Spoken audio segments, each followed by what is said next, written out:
নমস্কার। বাংলা সেরা গল্পে সবাইকে জানাই স্বাগত। শুরু করছি আজকের গল্প। আজ পড়ে শোনাব সাহিত্যিক বিভূতিভূষণ বন্দ্যোপাধ্যায়ের লেখা গল্প চৌধুরানী। তাহলে শুরু করি। গল্পের নাম চৌধুরানী।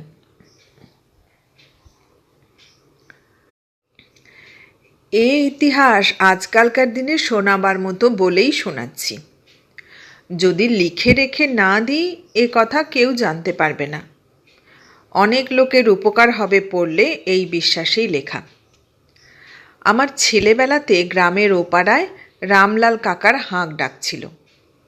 সমস্ত মালপাড়ার লোকে তার প্রজা। তার মুখের হুকুমে 100 জোয়ান মরদ পুরুষ লাঠি হাতে এগিয়ে আসত। শক্ত হাতে লাঠি না ধরতে পারলে তখনকার দিনে পাড়া গাঁয়ে জমি জমা রাখা যেত না। জমি নিয়ে দাঙ্গা, জমির ফসল লুটতরাজ, এসব ছিল নিত্য নৈমিত্তিক ঘটনা। রামলাল কাকার প্রথম পক্ষের স্ত্রী আমার মায়ের চেয়ে 3 বছরের বড়। তিনি ছিলেন মায়ের সই। তাকে সইমা বলে ডাকতাম। সইমা লোক ভালো ছিলেন বলে শুনিনি। সারা বাল্যকাল ধরে তার নিজের শাশুড়ির সঙ্গে তার জাহাবাজি ঝগড়ার কথা শুনে এসেছি। শাশুড়িরা বউয়ের ওপর অত্যাচার করে এ কথা বাংলাদেশে সবাই জানে। কিন্তু অত্যাচারিতা অনেক বধূ তখন আমার এই সইমার নামে পুলকিত হয়ে উঠত। এমন এক নিপীড়িতা বধূকেই আমি বলতে শুনেছি ঘাটের পথে, বউ বলতে বউ হলো ও পাড়ার হরির মা। আমরা জন্মেছি ছাগল ভেড়া। শাশুড়িকে কি করে ছেঁচতে হয় তা দেখিয়ে দিয়েছে।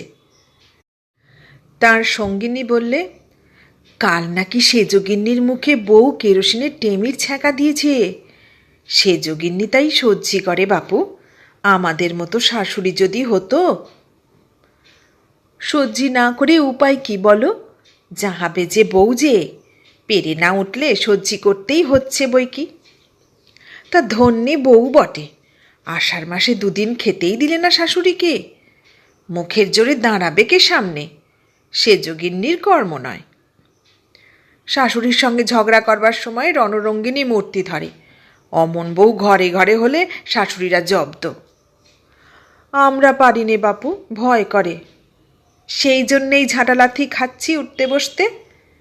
কাল হয়েছে কি, মুগের ডাল রোদে দেওয়া ছিল, বৃষ্টি এসেছে কখন দেখতে পাইনি।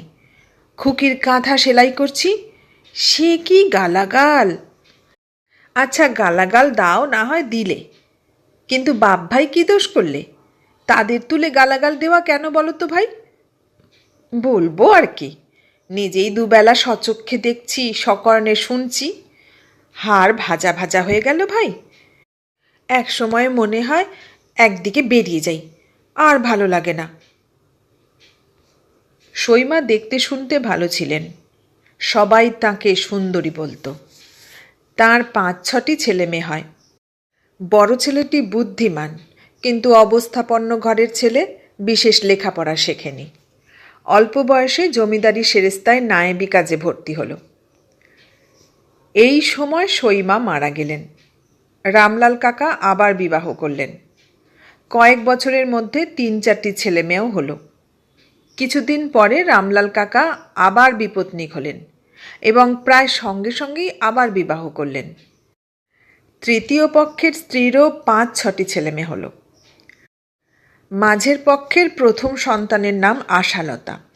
বেশ সুন্দরী মেয়ে। রামলাল কাকা তৃতীয় পক্ষে বিবাহ করবার কিছুদিন পরেই আশালতার ভাই বোনগুলি একে একে মারা গিয়ে বেঁচে রইল কেবল সে নিজে। আশালতার বিয়ে হলো 11 বছর বয়সে এবং সে বিধবা হয়ে বাপের বাড়ি ফিরে এলো। কন্যা বিধবা হয়ে বাড়ি আসার পর থেকে শোকে রামলাল কাকার শরীর ভেঙে পড়ল এবং বছরখানেকের মধ্যে তিনিও ইহলোক থেকে বিদায় গ্রহণ করলেন। এর মুখ্য কারণ কন্যার বৈধব্য নয়, কেননা রামলাল কাকার মৃত্যু হয়েছিল বসন্ত রোগে। ভূমিকা এই পর্যন্ত। এখন আসল কাহিনী শুরু করা যাক। আমাদের এই ইতিহাস প্রধানত আশালতার ইতিহাস। ব্যাপারটি এখন দাঁড়িয়েছে যা তা এখানে আর একবার বলি। রামলাল কাকার সংসারে এখন কর্তা হয়ে দাঁড়ালো ওর প্রথম পক্ষের জ্যেষ্ঠ পুত্র শরৎ। শরতের তখন বিয়ে হয়েছে এবং 2টি সন্তানও হয়েছে। শরতের ছোট ভাই সনতও লেখাপড়া শেখেনি, সে গ্রামেই ধানের ব্যবসা করে। প্রথম পক্ষের মেয়ে কটির বিবাহ হয়ে গিয়েছে, তারা সকলেই শ্বশুরবাড়ি। রামলাল কাকার তৃতীয় পক্ষের ছেলে মেয়েগুলির বয়স কম। বড়টি ছেলে, তার বয়স এই সময় 8। রামলাল কাকা সম্পত্তিওয়ালা লোক ছিলেন। বড় ছেলে শরৎ এমন দুষ্ট ফন্দি সব আঁটতে লাগল যাতে তার নাবালক বৈমাত্রেয় ভাই বোনগুলি সম্পত্তির উপসত্ত্ব থেকে বঞ্চিত হয়। বিমাতার কোনো কথা এ সংসারে খাটে না, তার বয়সও খুব বেশি কিছু নয়। শরৎ জমি মৌরসি বন্দোবস্ত করতে লাগলো মোটা টাকা নিয়ে, পুকুর জমা দিতে লাগলো নিকিরিদের কাছে মোটা টাকা নিয়ে, গোলার ধান বিক্রি করে ফেলতে লাগলো আড়তদারদের কাছে, তাতে পেতে লাগলো মোটা টাকা। গাছের নারকোল সুপুরি বিক্রি করতে লাগলো কলকাতায় যারা মাল চালান দেয় তাদের কাছে। অথচ ওর বিমাতা বা বৈমাত্রেয় ভাই বোনগুলির পরনে কাপড় নেই, স্কুল পাঠশালায় যাবার বন্দোবস্ত নেই। যা টাকা পাওয়া যাচ্ছে ওরা তো তার ন্যায্য অংশীদার। অথচ শরৎ বা সনত সে চিজ নয়, সোজা পথে হাঁটার অভ্যেস তাদের নেই। বিমাতা মুখ ফুটে কিছু বলতে সাহস করেন না নিজের চেয়ে বেশি বয়সের সৎ ছেলের কাছে। এভাবে অরাজকতা চলল বছর 2। শরতের বিমাতা মুখ বুজে সহ্য করেন। তিনি গরিব ঘরের মেয়ে, তৃতীয় পক্ষের স্ত্রী হয়ে এসেছিলেন এ সংসারে। যা জোর ছিল এখানে বিধবা হওয়ার সঙ্গে সঙ্গে সেটুকু গিয়েছে। দোর্দণ্ড প্রতাপ সৎ ছেলেকে কিছু বলতে সাহস করেন না তিনি, নির্জনে চোখের জল ফেলেন। তাঁর ছেলেমেয়েরা বিষয় সম্পত্তির কী বোঝে, মহা আনন্দে লাট্টু ঘোরায় আর ঘুড়ি ওড়ায় পথে পথে মাঠে মাঠে। শীতকাল সকালবেলা শরৎ একবাটি মুড়ি খাচ্ছে বসে, এক্ষুনি চা খেয়ে যে বেরুবে। আশালতা এসে দোরের গোড়ায় দাঁড়িয়ে বললে, বড়দা। শরৎ মুখ তুলে বললে, কী রে? একটা কথা তোমায় বলবো। কি? বল তাড়াতাড়ি, আমার সময় নেই, কাছারিতে বেরুতে হবে এক্ষুনি। তুমি বাগদিপাড়ার জমি বন্দোবস্ত করেছো কত টাকায়? কবে? এই যে সেদিন করে এলে, বৌদিদির হাতে টাকা এনে দিলে। কেন, অত খোঁজে তোমার দরকার কি? আশালতা মুখ গম্ভীর করে দাদার সামনে এসে দাঁড়ালো। সুন্দরী মেয়ে, নিরাভরণা বিধবার বেশ। চাপা রাগে ওর মুখ রাঙা হয়ে উঠেছে। বললে, দাদা, আজ আমি যে কথা বলতে এসেছি শোনো। তুমি ওরকম করে বিধু-নিধুকে ফাঁকি দিতে পারবে না বলে দিচ্ছি। শরৎ অবাক হয়ে ওর মুখের দিকে চেয়ে রইল। এমন কথা যে আশালতা তাকে বলতে পারে এটাই সে বিশ্বাস করতে পারছিল না তখনও। অতটুকু মেয়ে আশালতা। পরক্ষণেই রাগে ও বিস্ময়ে তার মুখ দিয়ে কথা বেরুতে গিয়ে আটকে রইল খানিকক্ষণ। যখন কথাটা বেরিয়ে এলো অবশেষে, তা বড় অসংলগ্ন হয়ে পড়ল, তার মানে বোঝা গেল না। কি? জমিকার টাকা? বিধু-নিধুর ফাঁকি মানে? শোনো দাদা, বিধু-নিধু আছে, ওদের 3টি বোন আছে।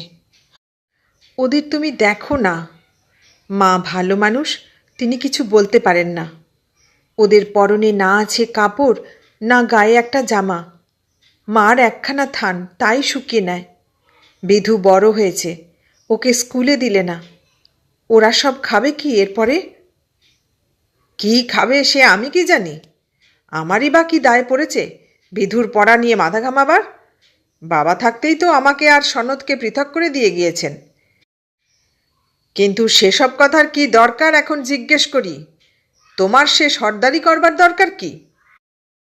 আশালতা দৃঢ় স্বরে বললে, সর্দারি করিনি দাদা। কিন্তু না বলেও আর পারছি নে। মা কিছু বলেন না, কিন্তু এটুকু তো বোঝেন যে বিধু নিধু ফাঁকে পড়ছে। তুমি যে জমি বিলি করলে, বাঁশ ধান বিক্রি করলে, পুকুর জমা দিলে, সে টাকার ভাগ ওরা পাবে না? অথচ ওদের পরনে না আছে কাপড়, না আছে ওদের গায়ে একটা জামা। শরৎ রাগে কাঁপতে কাঁপতে বললে, এত বড় কথা তোর? তুই কথা বলতে আসবার কে শুনি? তোর কি ভাগ আছে বিষয়ের? তোর কোন জোর খাটবে এখানে শুনি? আমার কথা তো একটুও বলিনি দাদা। বিধু নিধুর ভাগ ওদের দাও, মাকে দাও। শৈলবালার বিয়ে দিতে হবে আজ বাদে কাল। সবই যদি বেচে কিনে ফেললে কাল শৈলর বিয়ে হবে কি দিয়ে? সে ভাবনায় আমার রাতে ঘুম হচ্ছে না। মা গিয়ে বুঝুন তার মেয়ের বিয়ে কি দিয়ে হবে, আমার তাতে কি? এই কথা তোমার উপযুক্ত হলো দাদা? শৈলর বিয়ে না হলে কার মুখ আসবে, মার না তোমার? লোকে বলবে অমুকের বোনের বিয়ে হলো না, ধুমসি করে ঘরে রেখেছে। রাগ করো না দাদা, তোমার পায়ে পড়ি। আমার কিছু চাই নে, একবেলা দুটো আলো চালের ভাত, একখানা কাপড়। কিন্তু বিধু নিধুকে স্কুলে দাও, এরপর ওরা করে খাবে কি? তোমারই দোষ দেবে লোকে, আমাকে কেউ বলতে আসবে না। ভেবে দেখো। শরৎ একটা বড় ধাক্কা খেলে এই দিনটিতে। এতদিন তার বিশ্বাস ছিল সে যখন সংসারের কর্তা, সে যা করবে তাই হবে। অবশ্যই বাবা তাকে ও সনদকে পৃথক করে দিয়ে গিয়েছেন, কিন্তু হঠাৎ পরলোক গমন করাতে পাকাপাকি কিছু করে যেতে পারেননি বিষয় আশয়ের। নগদ টাকার দরকার হলেই জমি বিলি, ধান বিক্রি, ইচ্ছামতো খাজনা আদায় ইত্যাদি করলে বাধা দিচ্ছে কে তাকে? বিমাতা বাধা দিতে সাহস করবেন না, হাবদা গোবদা ভীতু মানুষ। আজ সে দেখলে এমন একজন আছে যে তার আঙুল উঁচিয়েছে ওর ইচ্ছার বিরুদ্ধে, ওর খেয়াল খুশির বিপক্ষে। আর সে কি না আশালতা, যাকে কাল দত্তমশায়ের পাঠশালাতে হাত ধরে জোর করে নিয়ে গিয়ে বসিয়ে রেখে এসেছে। কেননা ও পাঠশালায় যাবার নামে কেঁদে আড়ষ্ট হয়ে যেত। সেদিন সন্ধ্যাবেলা ছোট ভাই সনদকে ডেকে বললে, আশার কাণ্ড শুনেছিস? কি? ও নাকি আমায় দেখে নেবে, আমি নাকি বিধু নিধুকে ফাঁকি দিয়ে বিষয় আশয়ের বিলি ব্যবস্থা করছি। ওইটুকু মেয়ের এত বড় আস্পর্ধা! তাই তো, এর একটা বিহিত করতে হবে সনদ। আশার কি জোর খাটে এ সংসারে? তা বলে দেখো। তুইও বলবি, আমার সঙ্গেই বলবি। বেশ, কালই সকালে বলা যাবে। ওকে তাড়িয়ে তবে আর কাজ। বড্ড বাড় বেড়েছে ও, আমাকে একেবারে অবাক করে দিয়েছে আজ। আমি বলবো এখন বুঝিয়ে বুঝিয়ে টুঝিয়ে বলার কিছু নেই, ওকে বিদায় করে দেব কালই। বেশ। সনদ তখন দিব্যি রাজি হয়ে গেল, কিন্তু সকালে এসে বললে, দাদা, ওই যে কাল বলছিলে আমাকে বলবার কথা না? হ্যাঁ, তা কি? আমি ওসব পারবো না, তুমি যা হয় করো। সে হবে না, তোকেও বলতে হবে। আমি ভেবে দেখলাম ওসব কথার মধ্যে আমার না থাকাই ভালো। তুই আমাকে ভয় করিস না মাকে ভয় করিস? কাউকে ভয় করি নে। মা আমাদের দুজনকেই ভয় করে চলে দাদা, সে তুমি জানো। মা সাতেও নেই পাঁচেও নেই, নিরীহ প্রাণী, তাকে আবার ভয় করবার কি আছে? তবে তুই কেন বলবি নে অশোক? না দাদা, আশা আমাদের কোলপোঁছা বোনটা। ওর মা নেই, বাপ নেই, স্বামী পুত্তুর নেই। আমি ওকে সব কথা বলতে পারবো না। শরৎ মুশকিলে পড়ে গেল। দুই ভাই একযোগে কাজ করলে যে জোর পৌঁছতো, সে তো পৌঁছলও না। তার ওপর সে দেখলে আশার ব্যাপার নিয়ে বাড়াবাড়ি করতে গেলে সনতের সঙ্গে মনোমালিন্য হওয়া বোধহয় বিচিত্র নয়। সনত এত দরদ দেখাবে আশার ওপর তা কে জানে। একবারে গদগদ গোদাবরী বলিহারি। কিন্তু শরতের এ ধারণা ভুলও বটে, আবার নয়ও বটে। সেদিনই সনৎ আশাকে সিঁড়ির নিচের ঘরে নির্জনে ডেকে বললে, তুই কি বলেছিস দাদাকে? কেন, কি বলবো? চোখ রাঙিয়েছিস শুনলাম। ও মা, মাথা খুঁটবো তোর সামনে ছোটদা? আমি চোখ রাঙাবো বড়দাকে? আমি ন্যায্য কথা বলেছি। কি কথা শুনি? আশা সব ব্যাপার বলে কাঁদতে লাগলো। সনৎ বললে, কেঁদে মরছিস কেন তুই? না ছোটদা, তুই বল, আমি কি অন্যায় কথা বলছি? তাই তো। আহা, মার কষ্ট দেখলে বুক ফেটে যায় ছোটদা। তুই বল, বড়দা এতগুলো টাকা পেলেন জমি বিলি করে, জিনিস বিক্রি করে, একটা পয়সা মার হাতে দিয়ে বলেছেন, মা তুমি একাদশীর দিন একটু মিষ্টি কিনে খেও, কি শৈলকে একটা ফ্রক কিনে দিও? আহা, কিছু পরবার নেই ওর। শাড়ির পাড় জুড়ে জুড়ে আমি সেদিন ওর একটা ফ্রক করে দিয়েছি, তবে পরে বাঁচে। কে আছে ছোটদা ওদের মুখে তাকাবার? মা তো ওই হতগজ না ভালো মানুষ, তার মানেই তাই। তুমি গায়ে আগুন ঢেলে দাও, রাগ কাটবে না। এদিকে বিধু নিধু শৈল ভেসে যাক। তা তুই আমাকে বললি না কেন? আমি দাদাকে বলতাম। তুইও ওই রকম ছোটদা, তোর দ্বারা হতো না। সনৎ আশাকে যতই স্নেহ করুক, সে বেশি দিন বাঁচেনি। সেই বছর শীতের শেষে নিউমোনিয়া হয়ে 7-8 দিন ভুগে সে মারা গেল। আশা দিন রাত মতির পাশে বসে সেবা করত, সারা দিন নাওয়া খাওয়া ভুলে গিয়ে। মজুমদার গিন্নির মুখে আমি কথা শুনেছি, কারণ সে সময় দেশে থাকতাম না। মজুমদার গিন্নি যার খুঁত ধরতেন না, সে সত্যিই একজন বুদ্ধ বা খ্রিস্ট।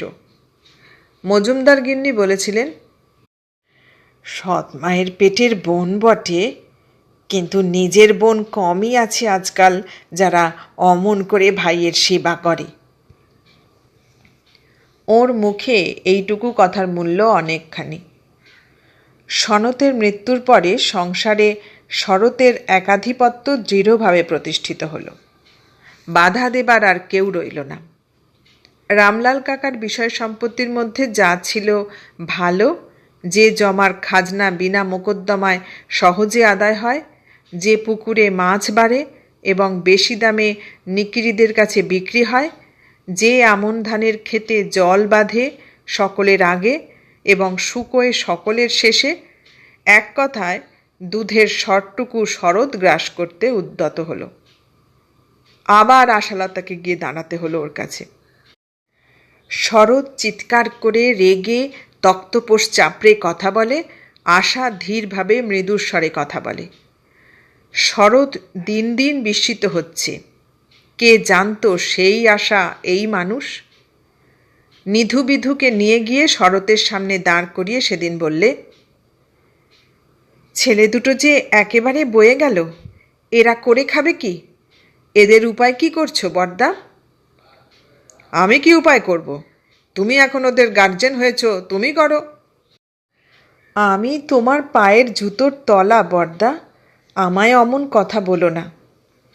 তোমাকে আর মিষ্টি কথা শোনাতে হবে না আমাকে, যাও এখান থেকে।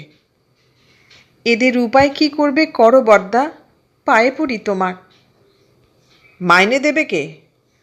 তুমি। কেন আমি দেব? আমার। শরতের উত্তরের বাকি অংশটুকু ছাপার উপযুক্ত নয়। আশা চুপ করে থেকে বললে, তোমার পায়ে পড়ি দাদা, এদের লেখাপড়া হিললে করো, বাঁদর হয়ে গেল একেবারে। তবে তো আমার। শরতের সবটুকু উত্তর ছাপবার পুনরায় অযোগ্য হলো। আশালতা পরদিন নিজে কোথা থেকে টাকা জোগাড় করে বিধু নিধুকে 2 মাইল দূরবর্তী সোনাখালি বাক্সার মাইনর স্কুলে ভর্তি করে দিল। ছেলে দুটো বধ হয়ে গিয়েছিল, নিজে জোর করে ওদের স্কুলে পাঠিয়ে দিত। নিজে সকালে বিকালে পড়তে বসাতো। আশা নিজে লেখাপড়া জানত সামান্যই। গ্রামের অমর্ত্য গুরুমশায়ের পাঠশালায় বাংলা সরল পাঠ 3য় ভাগ পর্যন্ত, কিন্তু নিজের চেষ্টাতে সে অনেক শিখেছিল। ওর মামার বাড়ি ছিল কলকাতার কাছে এড়েদা। মা বেঁচে থাকতে সেখানে গিয়ে 2-3 মাস থাকত। এড়েদা থেকে একবার মামিমার সঙ্গে দক্ষিণেশ্বর গিয়েছিল। রামকৃষ্ণ পরমহংসের কথা শুনেছিল। আমি অন্তত ওর কাছে একখানা কথামৃত দেখেছি। আশা রামায়ণ মহাভারত পড়ত, গীতা 2 বেলা পড়ত, কবিতা কিছু কিছু পড়ত। সৎমাকে বলতো, নিধু খুব বুদ্ধিমান মা, ও পড়লে মানুষ হবে। মা বলতো, বিধুকে কেমন দেখলি? বুদ্ধি নেই এর মতো, তবে কিছু হবেই। তুই চেষ্টা কর, হয়ে যাবে। আশা যেন উঠে পড়ে লেগে গেল নিধুকে মানুষ করতে। শয়নে স্বপনে ওর এই এক ভাবনা। নিধুর এতটুকু বেচাল দেখলে নিজে শাসন করে, কড়া পাহারায় পড়াশুনো করায়, একদিন স্কুল কামাই করলে ভাত দেওয়া বন্ধ করে দেয়। অথচ আশা আর বিধু নিধুর বয়সের তফাৎ খুব বেশি নয়, 8 বছরের কি 10 বছরের। পাড়ার লোকে বলতো, ওদের মা আর ওদের কি করে, আশা ওদের দিদিকে দিদি, মাকে মা। শরৎ চেষ্টার ত্রুটি করেনি ওদের সম্পত্তি ফাঁকি দেবার। আশা না থাকলে ওরা পথের ফকির হতো, এ কথার কোনো ভুল নেই। শরৎ অত্যন্ত কুচরিত্রের লোক, মদ এবং আনুষঙ্গিক সব কিছুই তার ছিল। একবার মদ খেয়ে বিধুকে ডেকে বললে, বিধু, এই কাগজখানাতে একটা সই দিতে বল মাকে।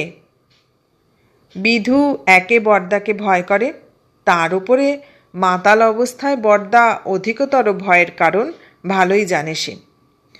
সুতরাং বিনা বাক্য ব্যয়ে সে কাগজখানা মায়ের কাছ থেকে সই করে নিয়ে এসে দিলে। শরৎ চলে গেল। এর দিন 10 পরে আশা নাইতে গিয়ে দেখলে ওদের ঘাটের ধারের বাগানে 7-8 জন লোকের জটলা।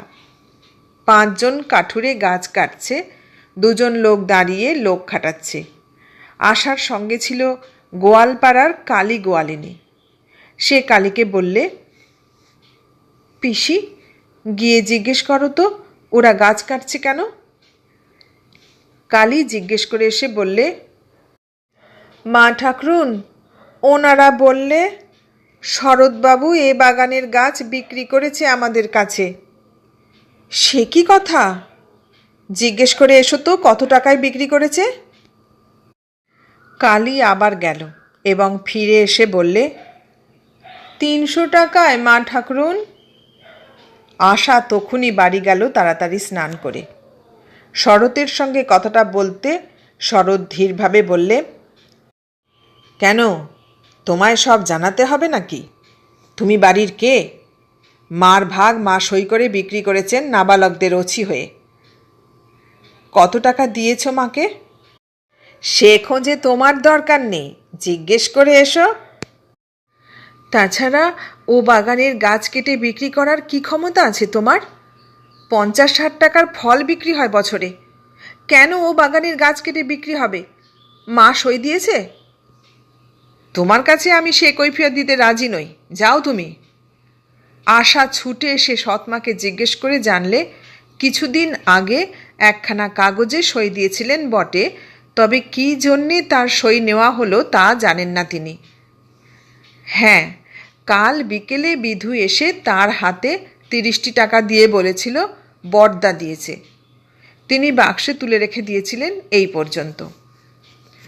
আশা রেগে বললে, তুমি একটা আস্ত বোকা, সই দিতে বললে অমনি দিলে।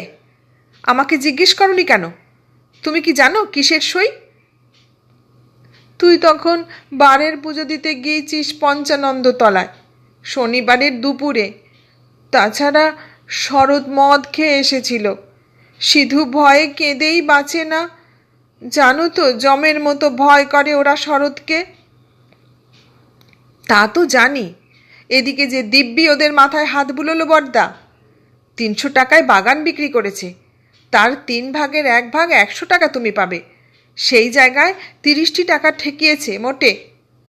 উফ, কি অন্যায় কাজ বড়দার। বোকা বুঝিয়ে দিয়েছে 30 টাকা দিয়ে। তুমি জিজ্ঞেস করলে না কেন এই টাকা কিসের?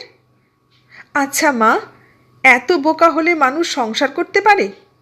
বিধু নিধু যখন পথে বসবে তখন মজা টের পাবে কে শুনি, তুমি না আমি? আশা গিয়ে তুমুল ঝগড়া বাঁধালে শরতের সঙ্গে।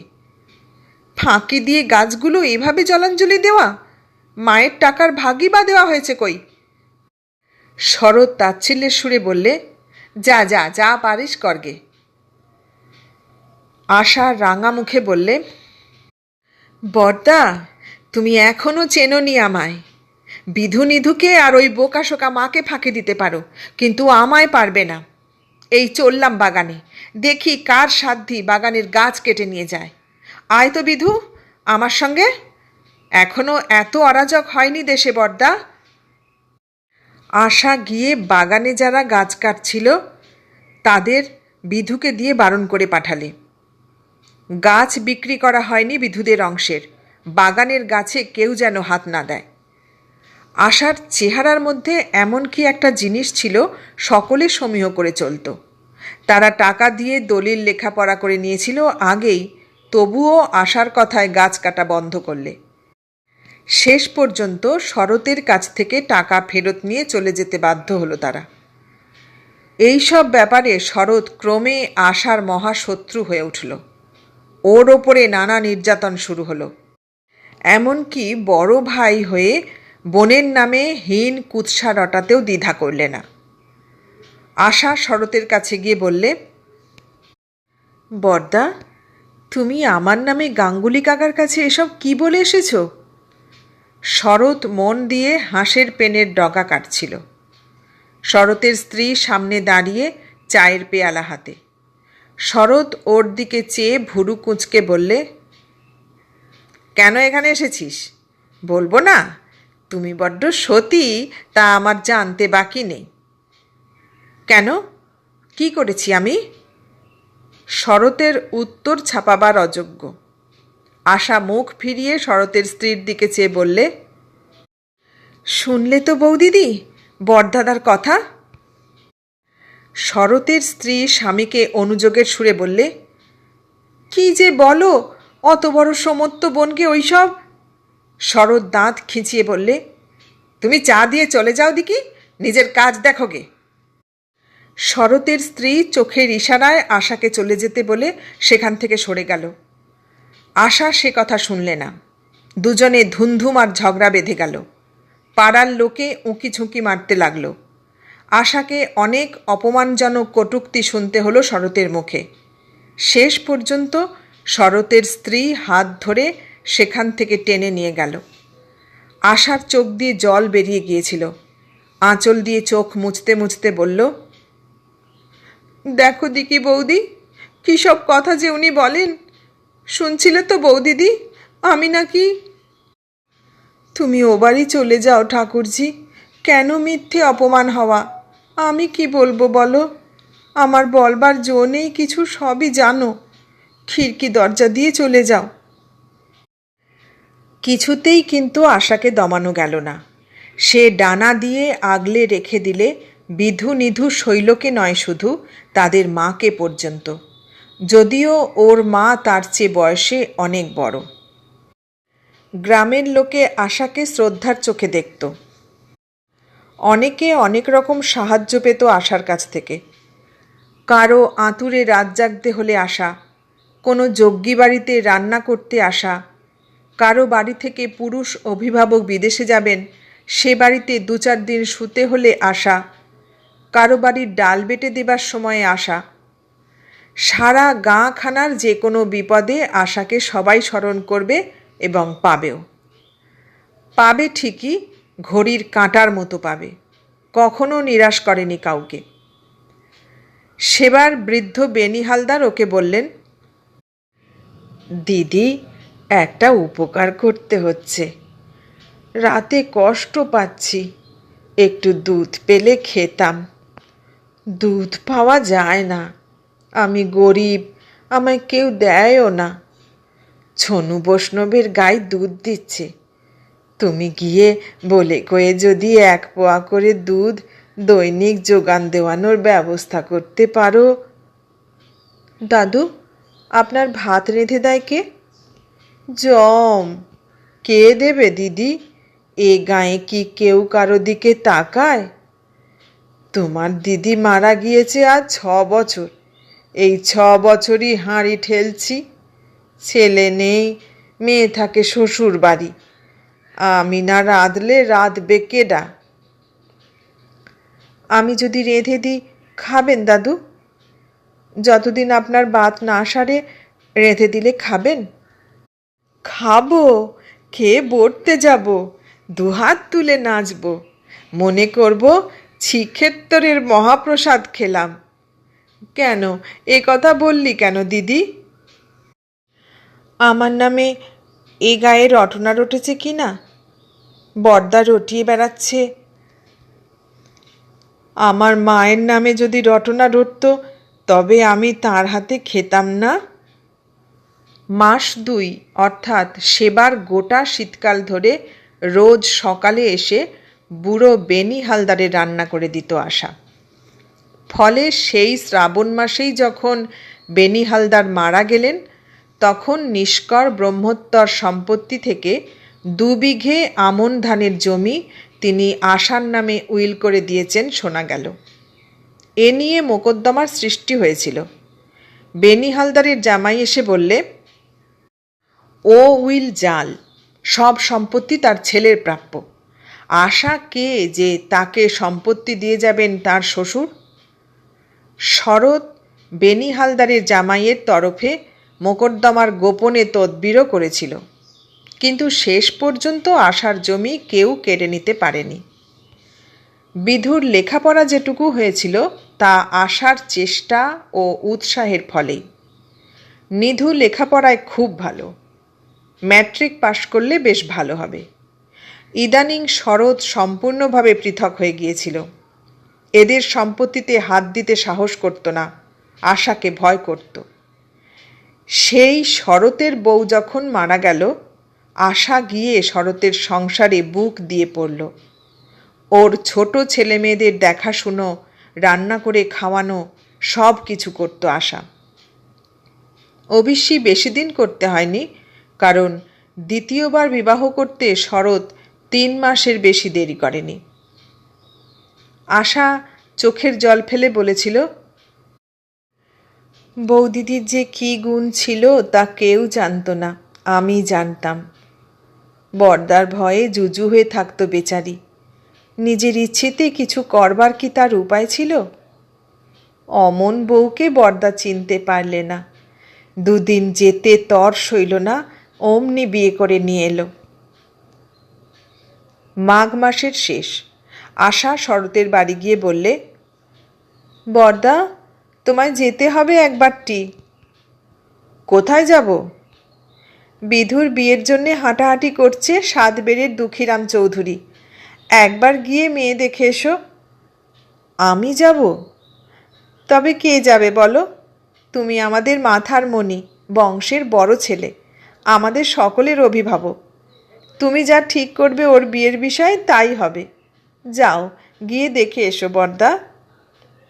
শরৎ খুশি হয়ে মেয়ে দেখে এসে সব ঠিকঠাক করলে বিয়ের ব্যাপারের। ফাল্গুন মাসেই বিধুর বিয়ে হয়ে গেল। বৈশাখ মাসে সরাটি ফুলসারার 5 আনি জমিদার বাড়ি থেকে নিধুর বিয়ের সম্বন্ধ এলো। কেননা নিধু ভালো ছেলে, সেবার আইএ পরীক্ষা দেবে। আশা আবার গিয়ে শরৎকে ধরলে। শরৎকে বললে, বর্দা, বিয়ে তুমি দিয়ে দিও যদি মেয়ে ভালো হয়, কিন্তু নিধুকে যেন তারা আরও পড়ান। পয়সা করি আমাদের দিতে হবে না তাকে। মেয়ের বাবাকে এই কথাটা বলো বর্দা। নিধুর বিয়ে হয়ে গেল এখানেই। ওরা নিধুকে বিয়ে পড়াবার খরচ দিতে লাগলো। যেবার নিধু বিএ পাশ করে শ্বশুরের যত্নে MA আর আইন পড়তে ভর্তি হলো ইউনিভার্সিটিতে, আশা সেবার খুব অসুখে পড়ল। ভাদ্র মাসের শেষ, খুব বর্ষা। নিধু কলকাতায়, বিধু মিরপুরের জমিদারির কাছারিতে কাজ করে। সস্ত্রীক সেখানেই থাকে। বাড়িতে কেবল বিধুর মা আর ওদের সকলের ছোট অবিবাহিতা বোন দুলা। আশা ডাক্তার ডাকতে দেবে না। বিধু সামান্য রোজগার করে, ডাক্তারের খরচা পাবে কোথায়? এমনি সেরে যাবে। রোগ হঠাৎ বেঁকে দাঁড়ালো। দুলা দৌড়ে গিয়ে শরৎকে ডেকে নিয়ে এলো। শরৎ এসে বললে, কি হয়েছে মা? আশার নাকি অসুখ? ওদের মা কেঁদে বললে, বাবা শরৎ, তুমি বাঁচাও আমার আশাকে। ও আমার মেয়ে নয়, ও বিধু নিধুদের মা। আমি তো মিথ্যে মা হয়েছিলাম। কি করলাম কার? ওই করেছে সব। সর্বস্ব বিষয় বিক্রি করে দাও, আমার মাকে বাঁচিয়ে তোলো। দুপুর থেকে মা আমার অজ্ঞান হয়ে আছে। 5, 5.5 জ্বর। লোক চিনতে পারছে না, বিছানা হাতড়াচ্ছে। এসব 8-10 বছর আগেকার কথা। বিধু এখন চালের কল আর আড়ত করে অবস্থা ফিরিয়ে ফেলেছে। নিধু ডেপুটি ম্যাজিস্ট্রেট বারাসাতে পরিবার নিয়ে আছে সম্প্রতি। বড়দিদির কথা বলতে বলতে এখনও ওদের চোখ দিয়ে জল পড়ে। আশার স্মৃতি আমাদের গ্রামের আকাশ বাতাস ছেয়ে আছে। এখনও সকলে বলে, সৎ বোন হলেই কি খারাপ হয়, না সৎ মা সৎ ভাই হলে খারাপ হয়? আশাকে দেখেছ তো?